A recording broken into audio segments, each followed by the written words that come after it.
ओम शांति। आज का विषय है पुरुषार्थ के लिए नई नई युक्तियाँ चाहिए, है ना। बाबा हर साल मुरलियों के अंदर नई नई युक्ति बताता है। हर साल बाबा आता है। अभी भी हम सब यहाँ क्यों आए हैं मधुबन में? बाबा से मिलने के लिए। तो बाबा से क्यों मिलना है? साकार में आकर अव्यक्त बाप दादा कि अपने पुरुषार्थ के अंदर और तीव्र गति कैसे आ जाए, ऐसे हर साल नई नई युक्तियाँ बताता है। तो विशेष करके एक बताता हूँ, आप सबने ध्यान दिया होगा और अभ्यास भी किया होगा, क्योंकि बाबा ने सुना करके 6-8 महीना हो गया, 1 साल हो गया अभी पूरा।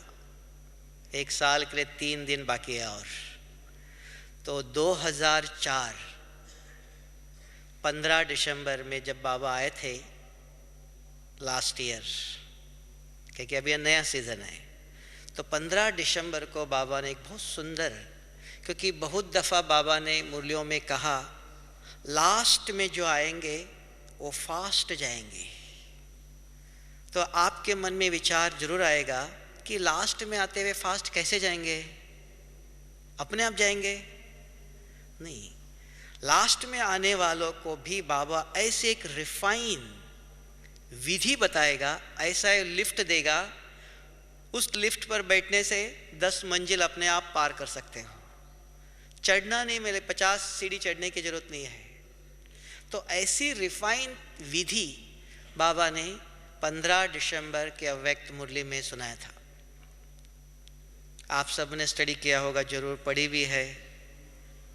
तो ऐसे एक न्यू तरीका बताया कि उससे पहले बाबा ने कहा था कि बच्चे, साधारण योग बहुत जन्मों के जो विकर्म है, तो उस विकर्म को विनाश नहीं कराता है। तो उसके लिए क्या चाहिए? ज्वाला स्वरूप चाहिए। योग अग्नि के अंदर ही कुछ भी डाल दो तो भस्म हो जाता है। तो बहुत जन्मों से किए हुए हमारे कर्म बंधन है, हिसाब किताब है, उसको अगर आप मिटाना चाहते हो, साधारण याद योग से नहीं चलेगा। तो ज्वाला स्वरूप चाहिए। तो देखा गया कि बच्चों के, हम सबके ऊपर बहुत कर्म बंधन है, बहुत आत्माओं के हिसाब किताब है, चाहते भी है, लगन भी है, इच्छा भी है, तो भी योग में बैठते ही नींद आ जाती है, नहीं तो मन इधर उधर भटकता है, बुद्धि एकाग्र होनी चाहिए, होती नहीं है। क्यों? कौन खींचता है? तो बाबा सब कुछ देखता रहता है। तो देख करके अभी तक परमधाम में कोई पहुंचते नहीं है। समय तो नज़दीक आ गया है। बाबा ने कहा अचानक परिवर्तन हो जाएगा। तो इन सबको देखते हुए, समय को देखते हुए, तो बाबा ने 2004 दिसंबर में 15 दिसंबर को एक सुंदर विधि बताई कि बहुत जन्मों के कर्म बंधनों से मुक्त होने के लिए एक विधि बताई है। किसी को याद है? बाबा ने कहा बच्चों के ऊपर बहुत जन्मों के कर्म बंधन है, तो उन कर्म बंधनों से थोड़े समय के अंदर कैसे मुक्त हो जाएंगे? तो मुक्त होंगे तो ऊपर चलेंगे ना। हल्की आत्मा, मुक्त आत्मा, फ्री आत्मा ही ऊपर उड़ेंगी। अगर कर्म बंधन है, चाहते हुए भी ऊपर उड़ नहीं सकते हैं। बार बार कर्म बंधन नीचे खींचता है। तो उसके लिए बाबा समय प्रति समय युक्तियां बताता है। तो एक बहुत सुंदर युक्ति है। फिर बाबा ने 3 युक्तियां अगले साल बताई है। अगर आप 2004-2005 की मुरली देखेंगे, 3 विशेष युक्तियां हैं। एक कि कैसे कर्म बंधनों से अपने आप को मुक्त करना। दूसरा बहुत सहज विधि है, बहुत मेहनत की नहीं है। बाबा कहता है बच्चों को मेहनत करना नहीं सिखाता है। दूसरा सिख बाबा ने कहा शिक्षा देने की विधि बताई। शिक्षा कैसे देंगे? औरों को आप कुछ समझाना है, कैसे समझाएंगे? उसके एक बहुत सुंदर रिफाइन। पहले कहते थे कि वृत्ति से शुभ वृत्ति से अशुभ वृत्ति को भी चेंज कर सकते हो। लेकिन उसके अंदर कुछ कमी थी, एक शब्द कि वृत्ति से वृत्ति कैसे परिवर्तन होती है, क्या होना चाहिए उसके बीच में एक गुप्त पुरुषार्थ था, शब्द था, वो बाबा ने उसके अंदर एक्सप्लेन किया है। फिर लास्ट में मार्च में एक रिफाइन तरीका सुनाया कि देखा गया बच्चों को मेहनत नहीं करना है, लेकिन समय नज़दीक आया है, फास्ट जाना चाहिए। तो एक ऐसी विधि बाबा ने बताया, बच्चे कुछ भी नहीं करो, एक काम करो कि चारों सब्जेक्ट के अंदर अगर आप पास होना चाहते हो तो क्या करना चाहिए। बाबा ने कहा चलते फिरते हर एक को दिल से दुआ दे दो, बस, और कुछ भी नहीं है, चारों सब्जेक्ट के अंदर पास हो जाएंगे। ज्ञान, योग, धारणा, सेवा। आप कहेंगे बाबा योगी लगता नहीं है, हाँ, आप कहेंगे मुरली याद ही नहीं रहती है, चलो सब नहीं चाहिए। लास्ट में मार्च में बाबा ने जाते जाते एक लास्ट में एक रिफाइन तरीका सुनाया, सिंपल सहज करके, बच्चे कुछ भी नहीं करो, एक काम तो कर सकते हो, चलते फिरते किसी को देखते ही कुछ तो देना चाहिए, अगर देते नहीं हो तो जरूर कुछ लेते हो। तो इस आध्यात्मिक रास्ते पर क्या आत्मा चेतन है। आप कहेंगे हम कुछ देते भी नहीं है, कुछ लेते भी नहीं है, संभव नहीं है। या कुछ दे दो, देते रहो तो आप कुछ लेंगे नहीं। अगर आप देते नहीं हो तो जरूर, चाहो या नहीं चाहो, लेना ही पड़ेगा। औरों के वाइब्रेशंस हमारे पर प्रभाव डालते हैं। तो औरों के वाइब्रेशंस, दुनिया के वाइब्रेशंस कौन से हैं? नेगेटिव है, स्वच्छ नहीं है। तो अस्वच्छ वाइब्रेशंस हमारे पर प्रभाव नहीं डालना चाहिए। तो हमारे पास कौन सी शक्ति है? हम सर्वशक्तिवान बाप के बच्चे हैं, तो हमें याद है ये। तो श्रेष्ठ संकल्प दुआ, तो श्रेष्ठ संकल्प अगर आप देते हो तो औरों के वाइब्रेशंस आपके ऊपर काम नहीं करेंगे। आपका मन बुद्धि सदा स्वच्छ रहेगा। स्वच्छ मन बुद्धि जब ज्ञान सुनते हो तो अपने आप ग्रहण करता है, अपने आप याद रहेंगे, चाहो या नहीं चाहो आप। जैसे देख लो, आप चुंबक है, चुंबक के सामने एक सोने का टुकड़ा दे दो, खींचेगा? चुंबक, लोहा भी, सोना भी तो एक मेटल ही है ना, धातु ही है। लेकिन चुंबक किससे बना हुआ है? लोहे से बना हुआ है। लोहे का टुकड़ा दे दो तो जल्दी खींचेगा। तो हमारी बुद्धि भी इतनी तमो प्रधान बन गई है तो गलत बातें जल्दी याद रहती है, अच्छी तरह से याद रहती है, इवन सपनों तक आ जाएंगे, है ना, जल्दी प्रभाव डालती है। इसलिए अपने आप को क्या करना चाहिए, किस प्रभाव, उस नेगेटिव का प्रभाव हमारे पर न हो, ऐसे अभ्यास चाहिए। तो इसके लिए सोचो क्या करना चाहिए। तो ये अभ्यास चाहिए कि चलते फिरते हमारे नज़रों के सामने कोई भी आता है तो उस आत्मा के प्रति हमारे मन में श्रेष्ठ संकल्प निकलना चाहिए। उसको बाबा कहते हैं दुआ।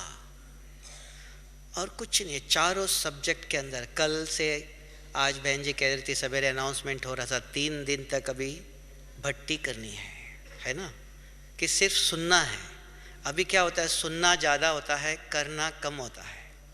तो अभी आज से ही तैयारी करो, कल सवेरे से मुंह को पट्टी बांधनी है।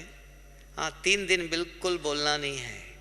हाँ, लेकिन खाने के टेबल पर जाते हो तब मुंह खोलना, खाने के लिए सिर्फ, फिर तुरंत बंद कर देना, है ना, क्योंकि हम रूहानी मिलन मनाने आए, अव्यक्त मिलन मनाने के लिए आए, है ना। तो कुछ लेने के लिए कुछ तैयारी करनी पड़ेगी ना। तो इसके लिए कल से बोलो जरूर, लेकिन मुख से नहीं बोलना है, मन से बोलना है ना। तो मुख से नहीं बोलो, मन को दमन नहीं करो, मन को एकदम शांत नहीं करना, मन से जरूर बोलो। कैसे बोलेंगे? किसी को देखते ही एक दिन अभ्यास करके देख लो। कल, आज रात को आप सोएंगे तो देखना किस प्रकार की नींद आती है, नींद में क्या होता है, किस प्रकार के स्वप्न आते हैं, देखना। और कल सवेरे उठते ही एक काम करो, सारा दिन में 1 घंटे के अंदर 1 सेकंड, क्योंकि बाबा ने बहुत समय से कहा है, लेकिन करके देखना चाहिए। बाबा बहुत कुछ युक्ति बताता है, उसका प्रयोग अपने जीवन में उपयोग करते हो, वो अनुभव आपके जीवन में उन्नति लाता है। हमारे जीवन में जो उन्नति होनी चाहिए, प्रोग्रेस होनी चाहिए, कैसे होगा? कुछ प्राप्ति चाहिए। कुछ प्राप्ति होती है तो आपको कहना नहीं पड़ता अमृत वेले योग में उठो, न चाहते हुए कुछ मिलने वाला है, अपने आप जग जाते हो, अपने आप उठ के बैठते हो।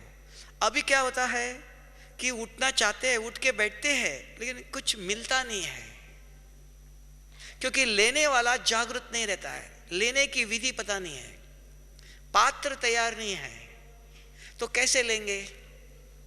इसलिए कल एक दिन अभ्यास करके देखना इस वातावरण में। कल बिल्कुल किसी को भी मुंह से बोलना नहीं है, लेकिन मन से जरूर बोलो। किसी आत्मा को भी देखते ही एक काम करो, बाबा इस आत्मा को शांति की शक्ति दे दो। और किसी को दे दो, देखो बाबा इस आत्मा को पवित्रता की शक्ति दे दो। बाबा के पास 8 शक्तियां हैं, शक्तियों का दान दे दो। किसी को देखते उसको मिले या न मिले वो बाद में, किसी पर नजर गई तो हमारे मन में क्या हुआ, हमारे मन में क्या आया, हमारा मन कहाँ गया? वो मन को स्वच्छ करना है। बुद्धि कहाँ गई हमारी? अपना चेकिंग करना चाहिए। तो इसके लिए एक दिन सिर्फ सवेरे से रात तक कोशिश करो, 1-1 घंटे के अंदर 1 सेकंड मन से किसी को देखते ही देखना। आप कल रात को जब सोएंगे कैसी नींद आती है देखना, तन भी सोता है, मन भी गहरी नींद में सोता है, कोई भी स्वप्न नहीं आएंगे, क्यों? सारे दिन में बार बार आपने बाबा को याद किया, बार बार मन में औरों के प्रति श्रेष्ठ विचार उत्पन्न हुए, तो मन शांत है, स्वच्छ है। उसी स्मृति में जाके सोते हो तो शांत मन, तन भी सोता है तो मन भी सोता है। उसको कहा कंप्लीट रेस्ट, पूरा गहरी नींद में सो गए आप। 2-4 घंटे भी सो जाएंगे, बिल्कुल फ्रेश हो जाएंगे। तो एक ये विधि बाबा ने लास्ट ईयर सुनाया था, उसका अभ्यास करके देख लो। अभी यहाँ कर सकते हैं, क्योंकि संसार में सुनते बहुत कुछ है, लेकिन कुछ कर नहीं सकते हैं, क्योंकि आप स्वतंत्र नहीं, वहाँ बहुत परिवार लोगों के, दुनिया वालों के प्रभाव में रहते हैं, चाहते हुए भी कुछ कर नहीं सकते हैं। लेकिन यहाँ बाबा के घर में है, भगवान की छत्र छाया में हो, फ्री है, कुछ कर सकते हैं। तो एक दिन अगर अभ्यास करेंगे, जो अनुभव होगा वो आपके जीवन में एक अथॉरिटी है कि हमने अनुभव किया था, ऐसा मुझे रोज करना चाहिए। एक बार जो टेस्ट करते हो वो बार बार याद आता है, ऐसा मुझे करना चाहिए। तो ये एक बार अनुभव करके देख लो कल। एक दूसरा और एक चाहिए कि जो बाबा ने कहा दुआ, कि बहुत जन्मों के कर्म बंधनों से मुक्त होना चाहिए। तो कैसे होगा? हमारे मन में सदा औरों के प्रति गलत विचार चलते हैं, इन्होंने मुझे ऐसा कहा, इन्होंने ऐसा किया, मित्र संबंधी हो, अड़ोस पड़ोस वाले हो, किसी से भी औरों के प्रति हमारी गलत भावनाएं होती है। हाँ, कुछ होता भी है तो उससे मुक्त होना चाहिए। अगर नहीं है, अंदर है, हाँ उन्होंने गुस्सा किया था, जरूर किया था, आपने कुछ नहीं किया, आप चुप रहे, लेकिन अंदर मन को याद तो है ना, बुद्धि के अंदर वो याद है, आपने कुछ नहीं किया। शरीर छोड़ के आत्मा जाएंगी तो क्या ले जाएंगी? वो संस्कार है अंदर, आगे जन्म भी लेना है, यही लास्ट नहीं है। तो वहां वो आत्मा देखते ही मन में क्या आएगा? वही संकल्प चलेंगे ना। तो हम यहाँ क्यों आए हैं? बहुत जन्मों के हिसाब किताब को चुकतू करना है, मिटाने के लिए। इसलिए बाबा ने कहा मुक्तेश्वर, मुक्त करता है। तो बहुत सुंदर युक्ति बाबा ने बताया, बच्चे बहुत जन्मों के हिसाब किताब से मुक्त होना है तो क्या करना है? 10 गुना दुआ दे दो। ये देखना 15 दिसंबर के अव्यक्त मुरली में बाबा ने सुनाया, क्या करो कि 10 गुना दुआ दे दो। तो 10 गुना दुआ कैसे देंगे? 10 दफा देंगे? 10 गुना दुआ क्या है? अब इसके चिंतन करना चाहिए, पढ़ना, स्टडी करनी चाहिए। तो जब योग में बैठते हो, पहले आत्मिक स्मृति चाहिए और शरीरी बनना चाहिए कि आत्मा परमात्मा को याद करता है। फिर सूक्ष्मतन में जाओ, परम धाम में जाओ, बाबा की शक्ति अपने अंदर भरी, वहां से उस आत्मा को देखो, बाबा ये तो आपका बच्चा है, आपके साथ था, आपके घर में था, आपके जैसा ही है, बहुत अच्छा है, लेकिन ड्रामा में उसको ऐसा पार्ट मिला है, कोई हर्जा नहीं। बाबा उस आत्मा को माफ करो, आप उस आत्मा को ऐसे शक्ति दे दो, ऐसे पढ़ाई पढ़ाओ, ऐसे राजा बनाओ, उस आत्मा की महिमा करो।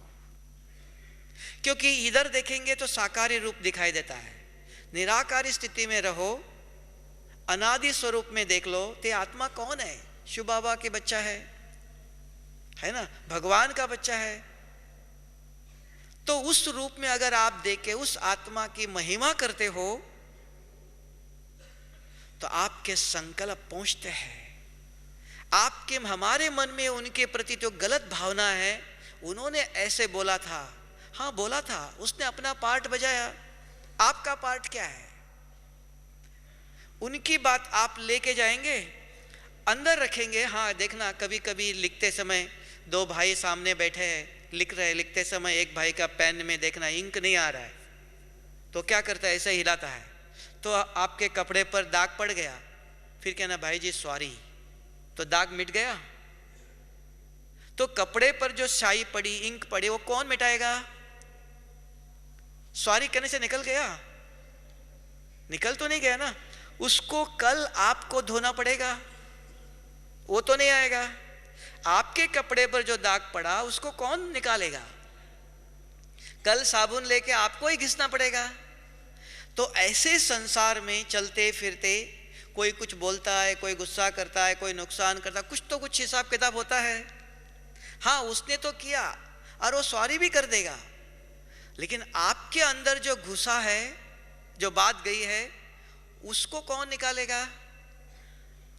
वो तो आपको ही पुरुषार्थ करना है, आपको ही साबुन लगाना पड़ेगा, है ना। तो इसके लिए बाबा ने कहा कि नहीं तो ये कैरी फॉरवर्ड हो जाएगा, अगले जन्म में ले चलेंगे, है ना। तो उसको अभी से मिटाना है, ले जाना नहीं है ना। तो उसको मिटाने के लिए तो बाबा ने कहा ऊपर बुद्धि क्यों नहीं जा रही है? तो हमारे मन में बहुत कर्म बंधन है, इसने ऐसा कहा, इसने ऐसे बोला, हाँ बोला भी होगा, लेकिन अभी आप क्या करना चाहते हो? तो बाबा ने बहुत सुंदर युक्ति बताई है, ये 10 गुना दुआ दे दो।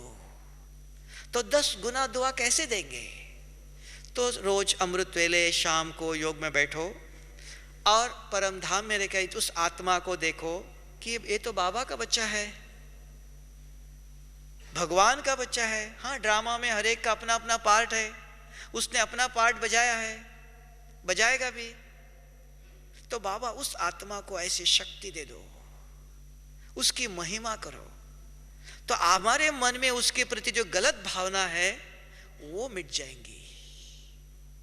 नहीं तो गलत भावना रहती है, कभी कभी हम कुछ करते नहीं, हमने गुस्सा नहीं किया, हमने कुछ बोला नहीं, लेकिन अंदर गलत भावना है, उसको मिटाने का काम आपका है।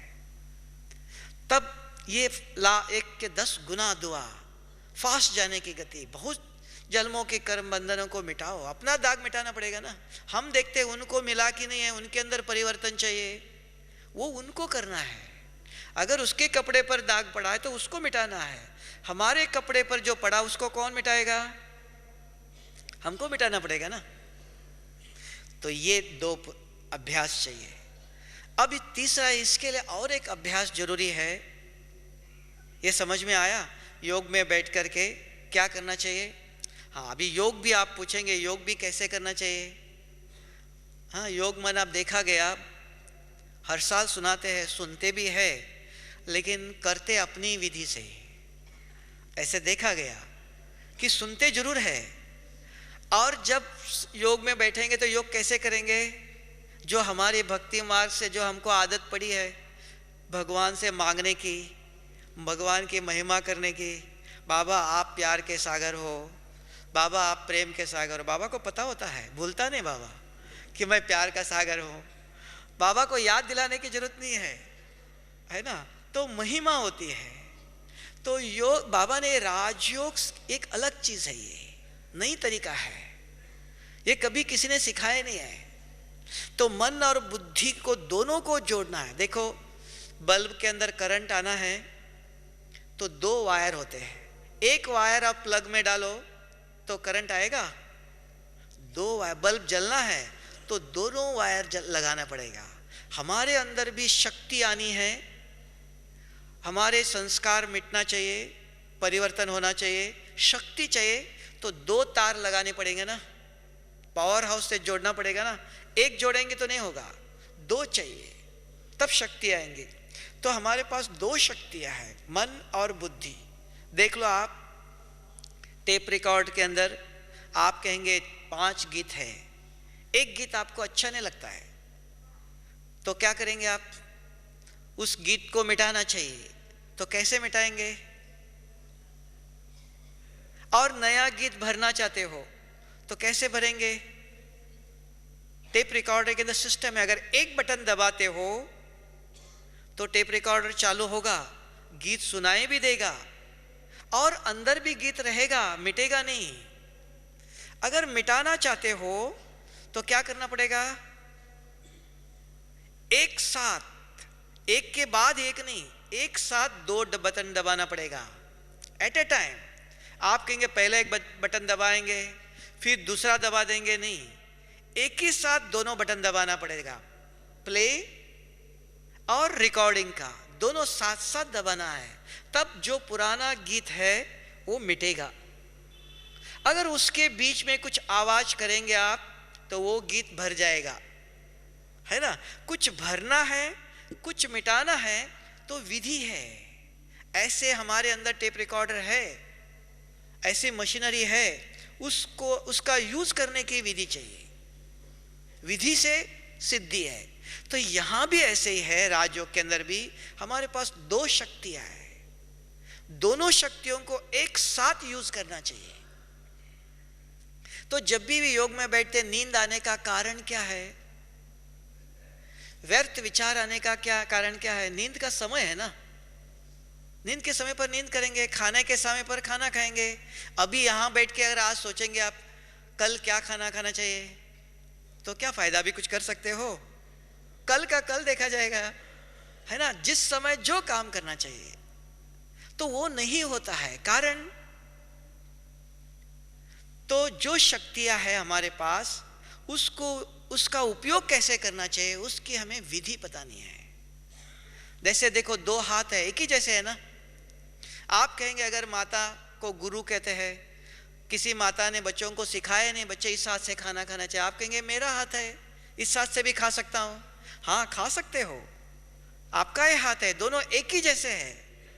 लेकिन बड़े होने के बाद किसी के मेहमानों के साथ बैठ के अगर इस हाथ से खाना खाएंगे तो क्या होगा? आपको कोई कुछ नहीं कहेगा। देखो माँ बाप ने बच्चों को खाना खाना भी नहीं सिखाया है ना, दोषी कौन हो गए? है ना। आप कहेंगे मेरा हाथ मैं जैसे चाहे यूज करो, नहीं, उसको भी विधि है। ये हाथ किसके लिए? आपका होते हुए भी ये हाथ किसके लिए यूज करना चाहिए? ये हाथ किसके लिए यूज करना चाहिए? ऐसे आपके पास भी दो शक्तियां हैं, मन और बुद्धि। इन दोनों को योग में प्रयोग में लाना चाहिए।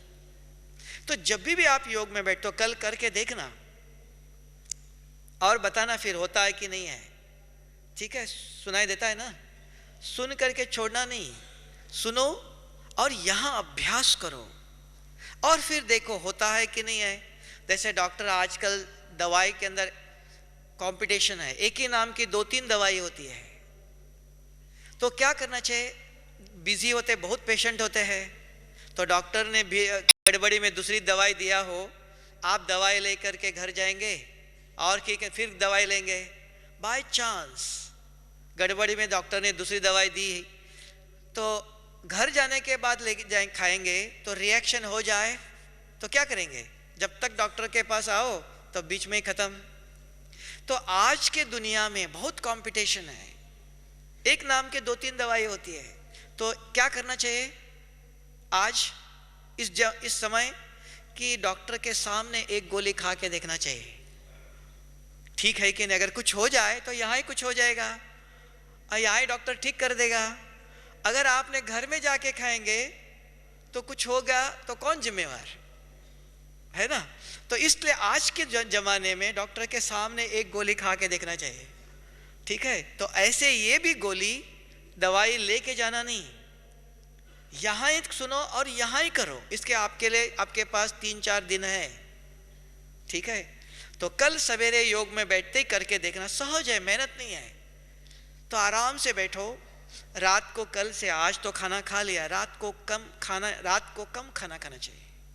बहुत खाना खाते हैं ना, आप कहेंगे ब्रह्मा भोजन है, बहुत अच्छा है। हाँ, आत्मा को ब्रह्मा भोजन चाहिए कि शरीर को चाहिए? हाँ, तो आप कहेंगे बहुत समय के बाद ब्रह्मा भोजन मिला है। हाँ, लेकिन बाबा से शक्ति भी चाहिए ना, आत्मा को शक्ति भी चाहिए।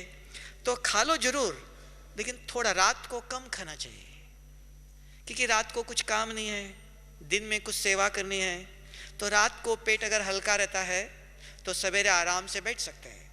नहीं तो पेट भरा है, गैस भर जाती है तो नींद आ जाती है ना। तो ये भी जानना चाहिए, शरीर भी अन्न के आधार से चलता है ना, और उसके अंदर आत्मा है, शरीर को छोड़ नहीं सकता है। तो शरीर में रहते हुए ये साधना है, इसलिए इसका भी ध्यान चाहिए। तो कल सवेरे उठ के देखो, आराम से बैठो। और राजयोग के अंदर कभी भी आंखें बंद नहीं करते हैं। करते हैं? हाँ, गुजरात में करते हैं, है ना। नहीं करते हैं? नहीं करते हैं। तो मधुबन में तो नहीं करते हैं, गुजरात में करते हैं। योग में आंखें बंद आंखें बंद करने से अच्छा योग लगता है ना, एकदम ट्रांस में चले जाते हैं। नहीं बताओ, गुजरात में ऐसे करते हैं? नहीं। हाँ देखो, गुजरात में करते हैं, लेकिन वो भक्ति मार्ग में करते हैं, ज्ञान मार्ग में नहीं करते हैं। अभी तो भक्ति मार्ग में नहीं है ना, अभी तो ज्ञान में है ना। कि अभी भी भक्ति मार्ग थोड़ा थोड़ा है? नहीं है। तो कल सवेरे आप बैठेंगे तो देखना, आराम से बैठो, आंखें खोल करके। सामने बाबा है ना, कितना बड़ा बाबा है। बाबा को देखते रहो और अपने आप से बात करो। तो कौन किससे बात करेगा? बात करने के लिए 2 चाहिए। हाँ, तो पहले अपने आप से बात करो। मन बुद्धि से बात करता है, तो उसको गुजराती में कहते हैं स्वाध्याय। स्व का अध्ययन करो, है ना। गुजराती में क्या कहते हैं? स्वाध्याय कहते हैं ना।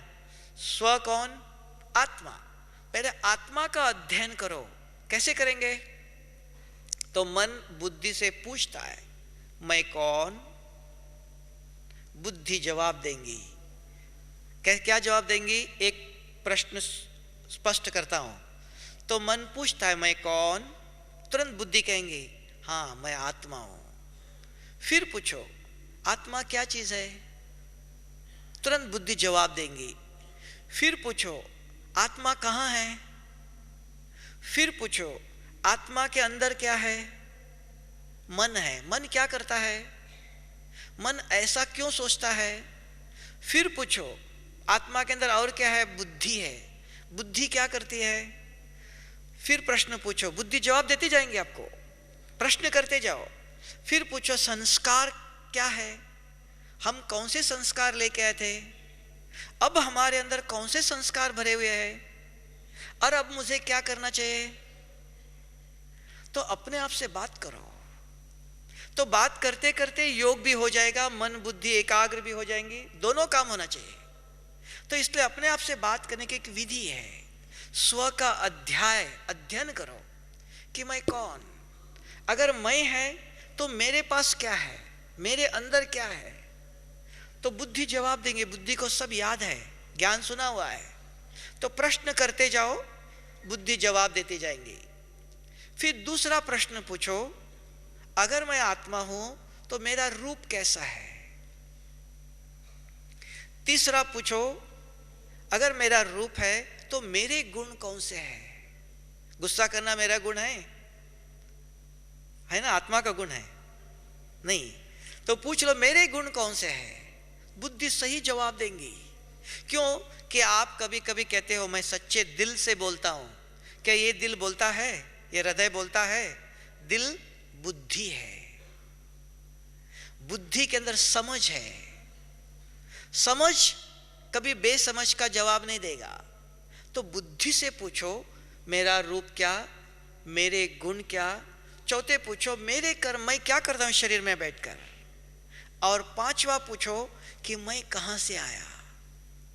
कि शरीर मट्टी में जो चीज बनती है खा के शरीर बड़ा होता है, फिर मट्टी में मिल जाएगा। हम कहां से आए? ऊपर से आए। ऊपर क्या है? फिर प्रश्न करो, ऊपर सूर्य है, चंद्रमा भी है, तारे भी है। उसके ऊपर क्या है? सूक्ष्मतन है। उसके ऊपर क्या है? परमधाम है ना। तो प्रश्न करते जाओ तो मन और बुद्धि दोनों परमधाम तक जाता है। कल ऐसे करके देख लो, देखना नींद कहाँ गई पता ही नहीं चलेगा। 1 घंटा कहाँ चला गया आपको पता ही नहीं चलेगा। क्यों? नींद कौन करेगा? मन और बुद्धि बिजी है। आंखें खोल के रखे ऐसे खड़ी हो जाएंगे। मन बुद्धि यात्रा कर रही है। व्यर्थ विचार कहां से आएंगे? इतना दिन क्या होता था?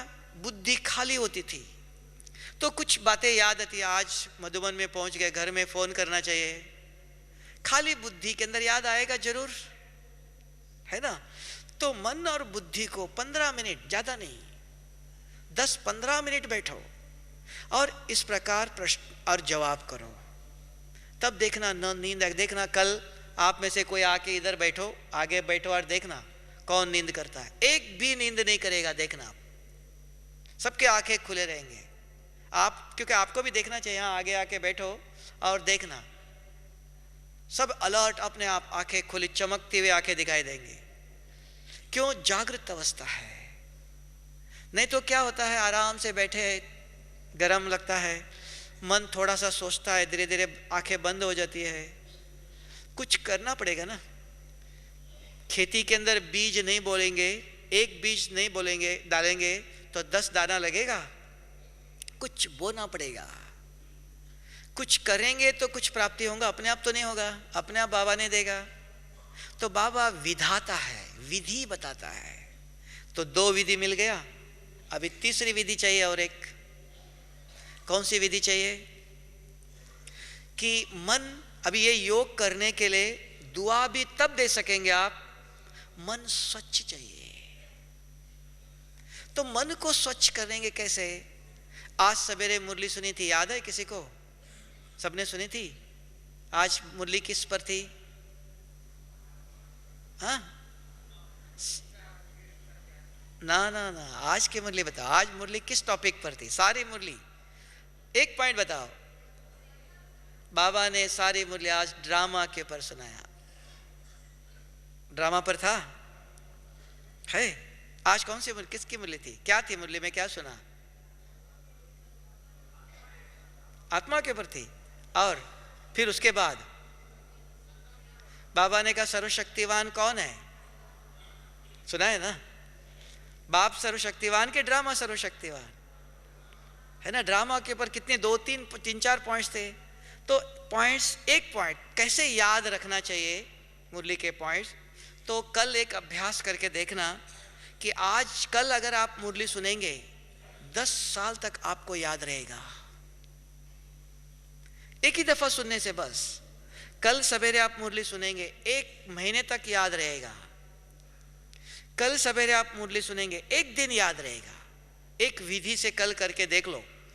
कल सवेरे मुरली जब सुनते हो, सुनते रहो, सुनते सुनते अच्छा जो लगा, बाबा के एक महावाक्य अच्छा लगा, ज्ञान, योग, धारणा, सेवा, चारों विषय होते हैं। जो बाबा के महावाक्य आपको अच्छा लगा उसको लिखो, एक पॉइंट लिख दो, फिर सुनते रहो। और क्या अच्छा लगा? बाबा ने बहुत अच्छा एक श्रीमत दिया, वो एक नोट करो। ऐसे 2-4 अच्छे महावाक्य नोट करो। सुना भी और लिखा भी। फिर लास्ट में गीत बजता है, मुरली हो गई, फिर एक दफा देख के पढ़ो, बाबा ने पहले पॉइंट क्या सुनाया था, दूसरा क्या लिखा मैंने, तीसरा क्या लिखा, और आज क्या करना चाहिए। ये पहला पॉइंट बहुत अच्छा है, इसका आज सारे दिन में अभ्यास करना चाहिए, उसको अंडरलाइन करो, बस हो गया। उसके बाद आप नाश्ते पर गए, फिर सेवा में बिजी हो गए, सब भूल गए। रात को कोई भाई मिला, भाई पूछा, भाई जी आज मुरली में क्या सुनाया था? तुरंत जो आपने अंडरलाइन किया था ये पॉइंट तुरंत आप सुनाएंगे, देखना कल करके। लेकिन परसों याद नहीं रहेगा, एक दिन याद रहेगा बस। और उसी पॉइंट को आपको एक महीना याद रखना है। तो जो अंडरलाइन किया आपने, यहां से बाहर जाएंगे, नाश्ते तक चुपचाप अंदर ही अंदर चिंतन करो, बाबा ने क्या कहा था आज? बच्चे, ड्रामा सर्वशक्तिवान है, ड्रामा सब कुछ है। तो अब कैसे ड्रामा सब कुछ है? ड्रामा सर्वशक्तिवान कैसा है? ड्रामा क्या है? सोचते रहो सारे दिन में, एक एक घंटे के बाद एक घंटा भी सोचते रहो, देखना एक महीने तक आपको याद रहेगा। और तीसरा, अगर 10 साल तक भी याद रख सकते हो तो सवेरे आपने सुना, लिखा, फिर यहां बैठ के रिवाइज किया, देख के पढ़ा, और सारे दिन में 2-2 मिनट के बाद, 1 घंटे के बाद बार बार याद दिलाए, बाबा ने क्या कहा था, बार बार बुद्धि को याद दिलाओ। फिर सामने कोई मिलता है, किसी भाई बहनों को आज के मुरली के पॉइंट मुख से वर्णन करो, मुख से सुनाओ, 1, 2, 3 भाई बहनों को सुनाओ। देखना 10 साल तक आज सुनी हुई मुरली आप कभी नहीं भूलेंगे। क्यों? आपने सुना, लिखा, रिवाइज किया, मनन चिंतन भी किया और वर्णन भी किया। ये चारों चीजें किया, पक्का रिकॉर्डिंग हो गया। अगर सुनते हो, श्रवण से कभी भी आचरण में नहीं आता है। सुनी हुई बात आचरण में नहीं आता है। सुनने के बाद मनन चिंतन चाहिए। इसलिए कहते हैं सुनने के बाद समझ में आया। जो समझ में आता है, बुद्धि जिस बात को स्वीकार करती है, वो आचरण में आता है। तो इसके लिए सुनने के बाद लिखना चाहिए। लिखने के बाद उसको देख के रिवाइज करो, पढ़ो। इसलिए मुरली क्लास के बाद क्या होता है, सेंटर में भी क्या सुना था, रिवाइज करते हैं, है ना। आप अपने मुख से रिपीट करते हो कि मैंने सुना हुआ ठीक है कि नहीं है ना। तो ये 3 काम चाहिए। ये करते हो तो एक दिन याद रहेगा, सिर्फ एक ही दिन। अगर रिवाइज करने के बाद मनन चिंतन करते रहे, सारे दिन में बार बार अपने को पढ़ाते रहे, 1-1 घंटे 2-2 घंटे में, एक कागज पर लिख के अपने जेब में रखना चाहिए। नहीं तो डायरी में जो लिखा, ये डायरी कब खुलेंगे? फिर कब खुलेंगे? कहाँ? अभी जाके रख देंगे, कल सवेरे क्लास में आते समय उठा के ले आएंगे, है ना। हाँ, कल सवेरे लिख के रखेंगे, फिर कब खुलेंगी? वो परसों खुलेंगी। तो डायरी में लिखो भले, नहीं तो एक जो अच्छा महावाक्य लगता है वो लिख के अपने साथ रखना चाहिए। माताएं कपड़े को गांठ बांध लो, भाई जेब में रख दो। कर्म करते करते बार बार निकाल के पढ़ो कि बाबा ने क्या कहा था, पढ़ा, रख दो, बस हो गया। फिर 2 घंटे के बाद फिर पानी पीने गए, फिर याद आया, फिर निकाल के पढ़ो, फिर रखो। ऐसे 2-3 दफा अगर अपने आप को पढ़ाते हो, याद दिलाते हो, तो ज्ञान बुद्धि के अंदर जागृत रहता है। नहीं तो सवेरे सुना हुआ सारे दिन में याद रहता नहीं है। हमारी बुद्धि इतनी सतो प्रधान नहीं है, स्वच्छ नहीं है। तो ज्ञान को जीवन में लाना है, हमारे स्वभाव संस्कार परिवर्तन होना चाहिए। तो अपने आप सुनने से नहीं होगा। तो ये अभ्यास चाहिए, विधि चाहिए। एक कागज पर, छोटे कागज पर एक महावाक्य लिख के जेब में रख दो। सारे दिन में 2 दफा 3 दफा जब जब याद है निकाल के पढ़ो, रख दो, बस इतना ही किया तो बस। फिर और 10 साल तक याद रखना चाहिए। कभी भी कोई भाई बहने मिलते हैं, किसी को फोन करते हो, तो एक मुरली के पॉइंट सुनाओ, फोन से बात करो, लास्ट में देखो आज बाबा ने ये कहा था। सामने कोई भाई मिला, जरूर मुख से ओम शांति कहते हो, कैसे हो कहते हो, फिर मुख से ज्ञान रतन का दान करो। आज बाबा ने बहुत अच्छी बात बताई थी। ये अगर एक दो भाई बहनों को अगर आप सुनाते हो मुख से, देखो ना, आज सुना हुआ ज्ञान 10 साल तक भी आपको याद रहेगा। तो ये ज्ञान को जीवन में धारण करने की विधि है। ऐसे सवेरे सुन लिया तो याद नहीं रहता है, आचरण में आता नहीं है। तो ये 3 विधियां याद रखो। एक, कि जब योग में बैठते हो तो योग कैसे करना चाहिए। बाबा आप प्यार के सागर हो, आनंद के सागर हो। हाँ, महिमा नहीं हो, भक्ति मार्ग के हो गया। भक्ति मार्ग में भगवान की महिमा करता है ना। अभी अपने आप को स्वाध्याय, अपने आप को जागृत करो और बाबा तक, परमधाम सूक्ष्म तन तक ले जाओ, बाबा के नजदीक ले जाओ। बाबा की शक्ति हमारे पर पड़नी चाहिए, है ना। यात्रा है ये। तो इस प्रकार योग चाहिए। तीसरा, बहुत जन्मों के कर्म बंधन है, मन में गलत भावनाएं हैं, औरों के प्रति धारणाएं हैं, उसको मिटाने के लिए किसी को भी देखते ही या योग में बैठकर उस आत्मा के प्रति मन ही मन महिमा करो, अर्थात उसको 10 गुना दुआ दे दो। ठीक है। फिर चलते फिरते मन में किसी के प्रति गलत विचार नहीं आना चाहिए, मन स्वच्छ रहना चाहिए। चारों सब्जेक्ट है, ज्ञान, योग, धारणा, सेवा। तो चारों सब्जेक्ट में पास होना है तो क्या करना चाहिए। तो कल एक दिन करके देख लो। कल चलते फिरते किसी पर नजर गई, बाबा इस आत्मा को शांति की शक्ति दे दो। चलते फिरते हर एक को देखते ही मन में क्या निकलता है,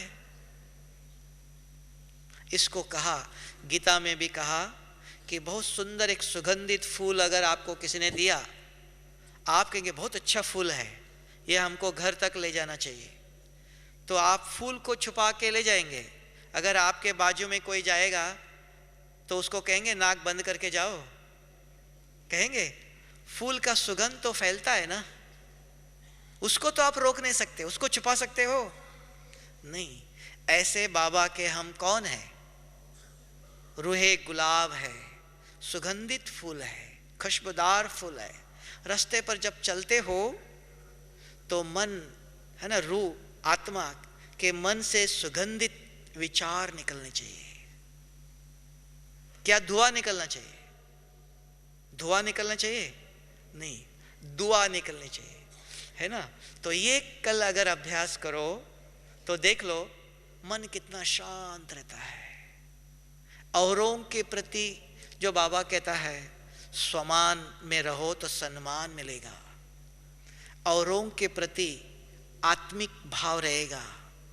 हर एक हम एक बाप के बच्चे, एक ही परिवार के कहते हैं, लेकिन होता नहीं है ना। ये गुजरात से आए, ये महाराष्ट्र से आए, या और कहाँ से आए, है ना, कहीं से भी आए, उतरे से कहाँ से? परमधाम से, है ना। कल कहाँ जाएंगे? परमधाम ही जाएंगे, एक ही घर है। तो ये थोड़ा आना चाहिए। तो कल एक दिन करके देखेंगे कि सुन करके गांव में जाने के बाद करेंगे। हाँ, वहाँ खाली रहेंगे तब वहाँ करेंगे ना।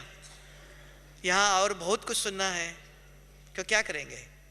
सुनेंगे यहाँ ही। और कल भट्टी है तो एकांत में बैठेंगे ना, भट्टी में पकना है तो यहाँ अभ्यास करके देख लो। ठीक है, समझ में आ गया? 4 बातें याद रहेंगी कि नई नई विधि चाहिए का योग की, कि न पुरुषार्थ तीव्र गति से होना चाहिए। तो बाबा ने भी हर साल 3 अगले साल सुनाया था, अभी भी इस साल भी बाबा ने सुनाया, अब भी लेटेस्ट, कि बहुत सुंदर बाबा ने कहा बच्चों को 8 शक्तियां चाहिए। फिर भी खास कितनी शक्तियां चाहिए? 2 शक्ति चाहिए। कौन से? एक सहन शक्ति, दूसरा हाँ, क्यों? देखो पहली दफा बाबा ने कहा, बहुत कभी कहा नहीं।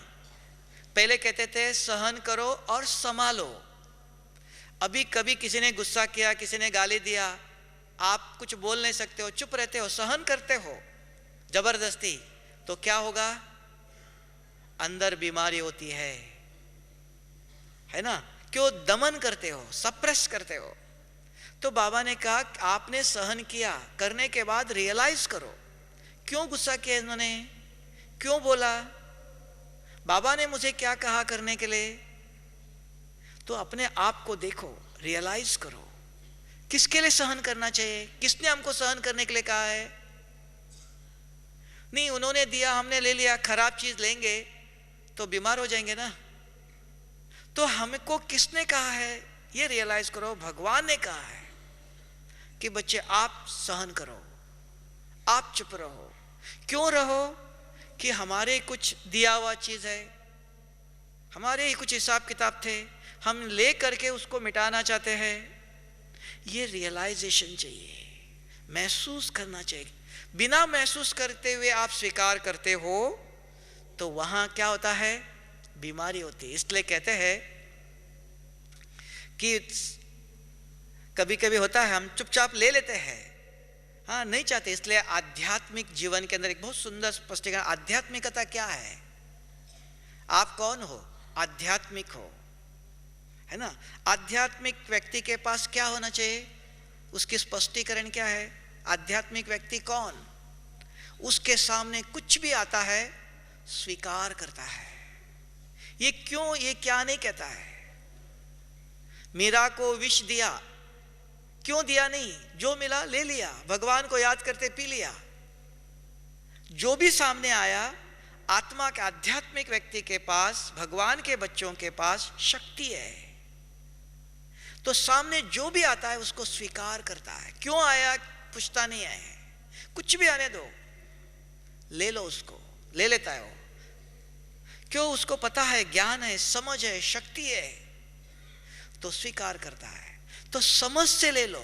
हमें पता होना चाहिए हम कोई गुस्सा करता है हम चुप रहना है, क्यों, जबरदस्ती नहीं, स्व इच्छा से, कि भगवान ने, याद है भगवान ने हमको कहा है तुम ले लो, स्वीकार को स्व इच्छा से ले लो, तो वहां दमन नहीं होगा, है ना। नहीं तो इच्छा नहीं है, कुछ कर नहीं सकते हो, किसी ने कुछ बोल दिया चुप रहा, लेकिन वो अंदर खाता रहता है ना, तो बीमारी होती है। इससे पहले 2 साल लास्ट ईयर भी बाबा गुजरात वाले से मिल रहा था, तब गुजरात वालों को बाबा ने बहुत अच्छी एक बात बताई थी कि कोई भी समस्या आएगी, समस्या जब स्वीकार करते हो तो अंदर बीमारी आ जाएंगी, लेकिन बाबा को सुनाकर फिर स्वीकार करो, बाबा को बताओ। अभी बाबा ने क्या क्या रियलाइज करो, ये क्यों आया, ये क्या है, किसने क्या कहा, भगवान ने हमको, महसूस करके फिर स्वीकार करो, स्व इच्छा से स्वीकार करो, तो सप्रेशन, दमन नहीं होगा, बीमारी नहीं होगी। तो बाबा बहुत पॉइंट सुनाता है, उसको अच्छी तरह से चिंतन मनन करना चाहिए। तो इसके लिए कहा रोज एक मुरली के पॉइंट नोट करो, लिख के अपने साथ जेब में रख दो। डायरी में लिखते रहेंगे तो फायदा नहीं है, तो उसको सारा दिन में अभ्यास, चिंतन करना चाहिए। अपने आप को पढ़ाते रहो, अपने आप मन चिंतन करेगा, जो अंदर चीज गई वो अपने आप काम करेंगी, आप सिर्फ अंदर डाल दो, ठीक है, हो जाएगा कि भूल जाएंगे। ओम शांति।